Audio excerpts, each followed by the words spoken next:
നമസ്കാരം. പുതിയൊരു വീഡിയോയിലേക്ക് സ്വാഗതം.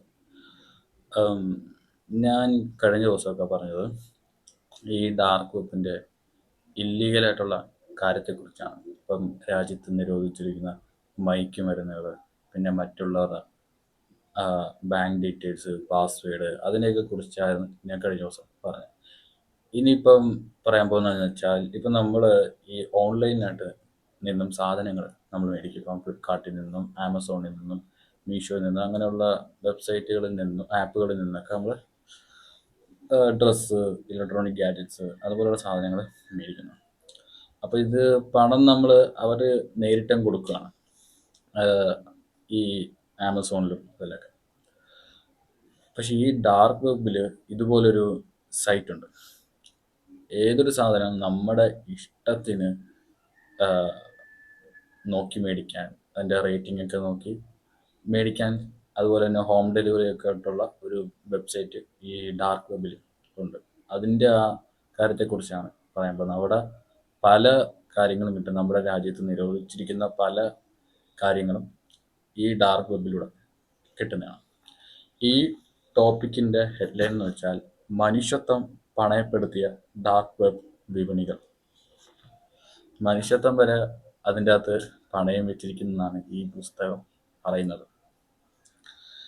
ലഹരി മരുന്നുകൾ കഴിഞ്ഞാൽ പിന്നെ അവിടെ നടക്കുന്നത് വിവരങ്ങളുടെ കച്ചവടമാണ്. ഹാക്കർമാർ മോഷ്ടിക്കുന്ന ലക്ഷക്കണക്കിന് ആളുകളുടെ ബാങ്ക് വിവരങ്ങളും പാസ്വേഡുകളും വളരെ കുറഞ്ഞ വിലയ്ക്ക് ഇവിടെ ലേലം വിളിച്ചു വിൽക്കുന്നു.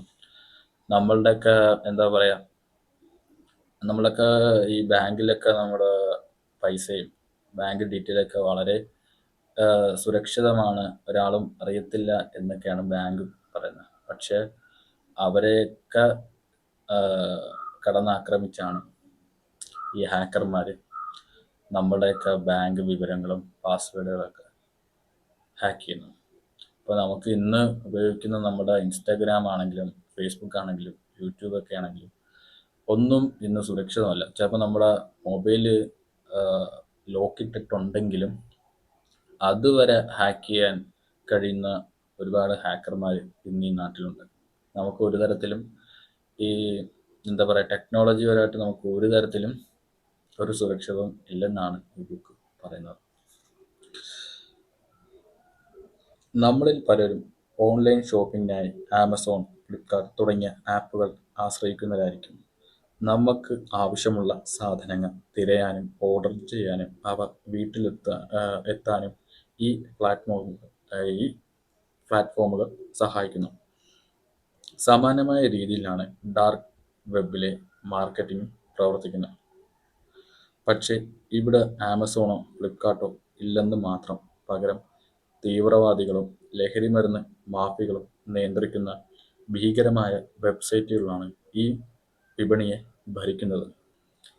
സാധാരണ ഇൻ്റർനെറ്റിൽ ലഭിക്കാത്തതും സർക്കാർ നിരോധിച്ചതുമായ ഏതും ഈ ഓൺലൈൻ വിപണികളിൽ യഥാഇഷ്ടം ലഭ്യമാണ്.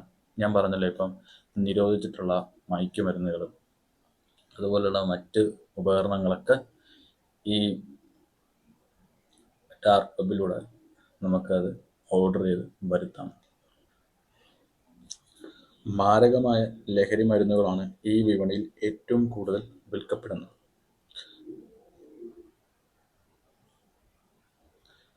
ഓരോ ലഹരി മരുന്നിനും അതിനു മുമ്പേ ഉപയോഗിച്ചവർ നൽകുന്ന റേറ്റിങ്ങുകളും അഭിപ്രായങ്ങളും നോക്കി സാധനം വാങ്ങാൻ പോലും ഇവിടെ സൗകര്യമുണ്ട്. ഞാൻ പറഞ്ഞില്ല, നമ്മളിപ്പോൾ ആമസോണിലൊക്കെ ഒരു സാധനം നമ്മൾ മേടിക്കാൻ തീരുമാനിച്ചാൽ നമ്മളതിൻ്റെ മുഴുവൻ കാര്യങ്ങളും വായിച്ചിട്ടും അതുപോലെ തന്നെ ആളുകളുടെ റേറ്റിങ്ങും പിന്നെ അവർ ഫോട്ടോസൊക്കെ ഇട്ട് അതിൻ്റെ ഒരു കമൻസ് ഒക്കെ ഇടുമല്ലോ, ഇത് നല്ലതാണ്, നമുക്ക് പൈസ ലാഭിക്കാം, അതാണ് അങ്ങനെയൊക്കെ പറഞ്ഞ് ഒരുപാട് ഇത് വരുന്നുണ്ടല്ലോ, കമൻറ്റുകൾ വരുന്നുണ്ട്. അതേപോലെ ഇതിൻ്റെ അകത്തും ഉണ്ട്.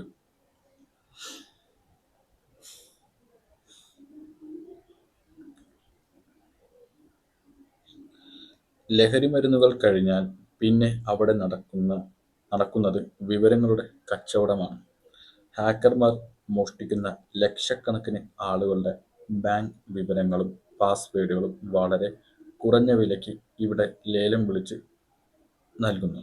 ചിലപ്പോൾ നമ്മുടെയൊക്കെ ഫോൺ നമ്പറുകൾ, സ്റ്റേഷൻ മീഡിയ ഐഡികൾ എന്നിവ ഹാക്കർമാർ മോഷ്ടിച്ച് ഡാർക്ക് വെബിൽ വിറ്റിട്ടുണ്ടാകും. സത്യമായിരിക്കാം, നമുക്കിപ്പോൾ അറിയത്തില്ലല്ലോ. നമ്മുടെ മൊബൈലിൽ ഇപ്പം പാസ്വേഡ് ഇട്ട് വെച്ചാൽ പോലും അതിനെ ഹാക്ക് ചെയ്യാൻ കഴിയുന്നവരൊക്കെ ഉണ്ട്.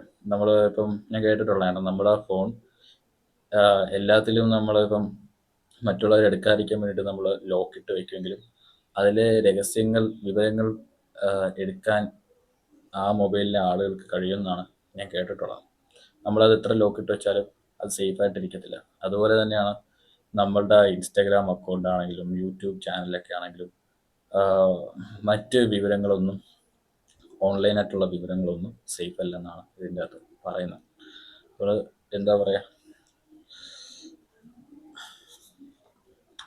മനുഷ്യത്വം മരവിക്കുന്ന കച്ചവടങ്ങൾ.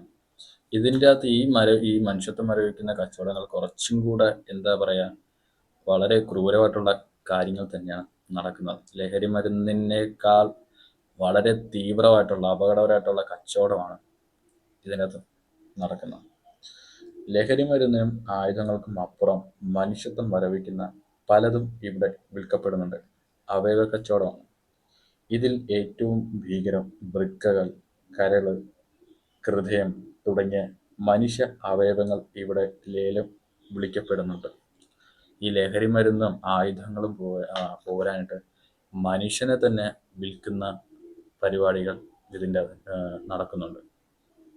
മനുഷ്യൻ്റെ വൃക്കയും കരളും ഹൃദയവും ഒക്കെ ചെറിയ പൈസക്കായിരിക്കും അവരവിടെ വിൽക്കപ്പെടുന്നത്. അങ്ങനെ ഇങ്ങനെയുള്ള ഈ ഇല്ലീഗൽ വെബ്സൈറ്റുകൾ നമ്മുടെ മനുഷ്യൻ്റെ ജീവിതവും മനുഷ്യത്വവും എല്ലാം നശിപ്പിക്കുന്നതാണ്. ഇപ്പോൾ ഞാൻ കഴിഞ്ഞ ഇതിൻ്റെ അകത്ത് തന്നെ പറഞ്ഞാൽ, ഇത് മേടിക്കുന്നത് ആരാണെന്ന് പോലും അറിയത്തില്ല, എവിടെ നിന്ന് വന്നു എന്ന് പോലും ആർക്കും അറിയത്തില്ല. ഈ ഹാക്കർമാർ തന്നെ പോലീസിനെ, FBI, ഇന്റർപോൾ ഇതുപോലുള്ള ഏജൻസികളെ ഈ ഹാക്കർമാർ തന്നെ നമ്മളെ പിടിക്കപ്പെടുത്തിക്കും. അവർ നമ്മളെ ചതിക്കും എന്ന് ഞാൻ കഴിഞ്ഞ ഇതിനകത്ത് പറഞ്ഞിട്ടുണ്ടായിരുന്നു. ഇതിനകത്ത് എത്ര കള്ളത്തരം കാണിച്ചാലും പിടിക്കപ്പെടും. ഇപ്പം ഹാക്കർമാർ തന്നെ ചതിക്കുകയും ചെയ്യും. അപ്പം മനുഷ്യൻ്റെ എന്താ പറയുക, മനസാക്ഷിയെ വരെ വിൽക്കുകയും മനുഷ്യൻ്റെ ശരീരം പോലും മനുഷ്യനെ തന്നെ വിൽക്കുന്ന രീതിയാണ് ഈ ഡാർക്ക് വെബ് ഇന്ന് പ്രവർത്തിച്ചുകൊണ്ടിരിക്കുന്നത്. ഇതൊക്കെ നമ്മളുടെ ഇനി ഭാവിയിലും ഇത്തരത്തിലുള്ള വെബ്സൈറ്റുകൾ വളരുമ്പോൾ അത് നമ്മുടെ ഈ ലോകത്തിന് തന്നെ ഇതൊരു വലിയൊരു അപകടമായിരിക്കും. അപ്പം ഇതുപോലുള്ള ഇല്ലീഗൽ വെബ്സൈറ്റുകൾ എത്രയും വേഗം ഇന്ന് പിടിക്കാനും അതിനെ വേരോടെ നശിപ്പിക്കാനും ഈ ഇത്തരത്തിലുള്ള ഏജൻസികൾ, അന്വേഷണ ഏജൻസികൾക്ക് സാധിക്കട്ടെ. നമ്മുടെ രാജ്യത്തിൽ നമ്മൾ ഓരോ വ്യക്തികൾക്കും സുരക്ഷിതമായിട്ട് ജീവിക്കണം. അപ്പം ഇത്തരത്തിലുള്ള ഇല്ലീഗൽ ആപ്പുകൾ എന്നേക്കുമായി ഡിലീറ്റ് ചെയ്യണം. അപ്പം പിന്നെ ഇതിൻ്റെ അകത്ത് ഒരു കാര്യം, പ്രധാനപ്പെട്ട കാര്യങ്ങൾ ഞാൻ വിട്ടുപോയി. ഇതിൻ്റെ അകത്ത് ഈ പണം നിക്ഷേപിക്കുന്നത്, അല്ലെങ്കിൽ പണത്തിൻ്റെ ഇത് ബിറ്റ് കോയിൻ ആണ് അതിന് പറയുന്നത്. നമ്മൾ ഈ സാധാരണ നേരിട്ട് പണം കൊടുക്കില്ല, ഗൂഗിൾ പേ അങ്ങനെയൊന്നുമല്ല. ഇത് ബിറ്റ് കോയിൻ വഴിയാണ് എൻ്റെ പണം ഇടപാടുകളൊക്കെ നടക്കുന്നത്. അത് ഞാൻ ഇതിൻ്റെ അകത്ത് പറഞ്ഞില്ലായിരുന്നു. ബിറ്റ് കോയിൻ്റെ ഏറ്റവും വലിയ പ്രത്യേകതയാണ് ഒരു കാര്യം, ഒരു ടോപ്പിക്കും ഒരു പാരഗ്രാഫ് ഇട്ടു. ഈ കുറഞ്ഞ വിപണികൾ പണം ഇടപാടുകൾ നടത്താൻ സാധാരണ കറൻസികളോ ബാങ്ക് അക്കൗണ്ടുകളോ അല്ല ഉപയോഗിക്കുന്നത്. പകരം ബിറ്റ്കോയിൻ എന്ന ഡിജിറ്റൽ പണമാണ്. ബിറ്റ്കോയിൻ്റെ ഏറ്റവും വലിയ പ്രത്യേകത അത് ഉപയോഗിക്കുന്ന ആളുടെ പേരോ മറ്റ് വിവരങ്ങളോ ആർക്കും കണ്ടെത്താൻ കഴിയില്ല എന്നതാണ്. ഞാൻ അത് വിട്ടുപോയി, ഞാൻ അടയാളപ്പെടുത്താൻ പറഞ്ഞു. നമ്മുടെ ഈ പണ ഇടപാട് പോലും ഇതിൻ്റെ അകത്ത് ആർക്കും അറിയത്തില്ല. ഇപ്പം നേരത്തെ പറഞ്ഞാൽ ഇത്തരത്തിലുള്ള ഈ ഇല്ലീഗലായിട്ടുള്ള പ്രവർത്തനങ്ങളൊക്കെ അവസാനിക്കട്ടെ. നമ്മുടെ രാജ്യം കൂടുതൽ കൂടുതൽ സുരക്ഷിതമായിട്ട് മുന്നോട്ട് പോകട്ടെ. അപ്പം എല്ലാവർക്കും നന്ദി പറഞ്ഞുകൊണ്ട് ഞാൻ ഈ വീഡിയോ അവസാനിപ്പിക്കുകയാണ്. അപ്പോൾ നമുക്ക് അടുത്ത ദിവസം കാണാം.